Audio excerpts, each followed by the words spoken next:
Review jujur apartemen Gateway Cicadas Bandung. Sudah booking apartemen Gateway Cicadas, Ahmad Yani Bandung, jauh-jauh hari. Rencana menginap untuk 5 hari lewat aplikasi booking.com dan setelah sampai di apartemen, bisa dibilang sudah full. Dikarenakan saat check-in sudah terlalu malam pukul 21 waktu Indonesia Barat dan enggak bisa pindah hotel lain.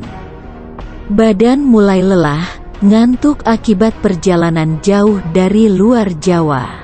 Akhirnya, ditawari kamar studio, padahal katanya tadi full oleh pihak apartemen.